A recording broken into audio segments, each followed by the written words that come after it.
Former U.S. Senator and two-time presidential candidate Gary Hart has a new book out. It's called The Republic of Conscience. In it, he tackles the issues of corruption, lobbying, and briefly talks about so-called gotcha journalism. I asked him why he wrote the book. Over the years, having served in the Senate of great figures in both parties, not one of whom would have become a lobbyist or spend the kind of money that's awash in Washington now, I have seen that change gradually and then accelerating. Over 400 former members of Congress now are lobbyists. As you know, the costs of campaigning are skyrocketing, and there is increasingly an insider network in Washington that's a closed system. You describe it in pretty tough terms. Here's what you say about Washington. A permanent political class has established itself in our nation's capital. Whether incestuous in an appropriate description or not, it's certainly a system that is increasingly a number of Americans distrust. This is not the kind of government our founders created and envisioned for future generations. So what did the founders envision? Founders envision a republic. We call ourselves a democracy, and we are, and democracies are about the rights of citizens and the liberties of citizens. Republics, which is what our founders created, are about the duties of citizenship. But they warned us over and over again in their debates and in their correspondence, be careful about corruption. And they define corruption not as bribery, which we think of, but as putting special interests or narrow interests ahead of the common good, what's best for all of us. Probably your harshest words for lobbyists. You say, until we have the courage to punish the corrupt and rid ourselves of the system that entwines interest groups, the lobbying octopus, and campaign coffers, we will continue to fall far short of our national expectations and promise, and our government will be corrupt and corrupted. How do you punish the corrupt? You punish those that put their own personal or narrow or special interest ahead of what's best for the country. And that is what I think is so troublesome. It's not just the volume of money and the number of lobbyists. It is how they focus on their interest only. The amendment to the major bill, the exception to the tax laws, that's all they're thinking about. And they get millions of dollars for making sure their interest is protected. But we, as a nation, we are more than just a collection of special interests. There is something called the common good.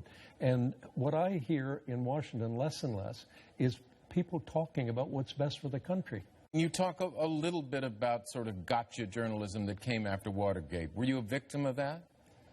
Depends on your point of view, I guess. But you talk about reporters peeking into the private lives of politicians. Is that you? I guess, yes. It did happen to me. And the question is that the way we ought to select our candidates? But that's not what the book's about. That's an aspect of this revolution that's gone on in American politics in the last 30 years. In your opinion, what needs to change about journalism in the way we cover elections like this? Restoration of rewards for exposition of serious issues and not scandal. Reversion to educating the American people on the pros and cons of fighting ISIS this way instead of that way.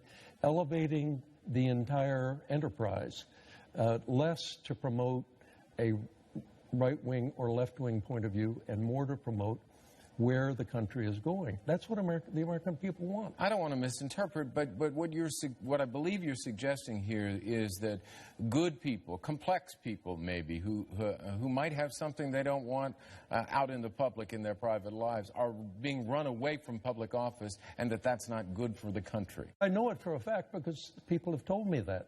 I would never run for office today because of the way the press operates. How much did you want to be president of the United States? Not at all. I mean, I read this article, you laugh, by Matt Bai in the New York Times, where he spent a lot of time with you, and he talked about a little bit. He wrote a book. He wrote a book, exactly. But, I mean, the real question is, how difficult was that process for you, and how much did you want it, and how bad was it for you when you didn't? Look, you don't start where I started, which is in a small town in Kansas, with no political advantage, no money. Run for the Senate in Colorado successfully, see the changes going on in our country, and knowing that we had to skip to a new generation, and then not be able to do that, and then see the consequences of not being elected in the case of the Iraq War, unnecessary loss of human lives, American lives included, and a whole bunch of consequences. Had I been elected, history would have been different. So how difficult is that? You can imagine yourself. Gary Hart, it is good to have you on the program, My pleasure. Senator. Thank you very much. The book is called The Republic of Conscience. It's not a long book, No. but it's clearly your voice, and it comes out loud and clear. Thank you. Very much. Thanks to Gary Hart. That's our broadcast. Thank you for watching. I'm John Siegenthaler. The news continues next with Antonio Mora.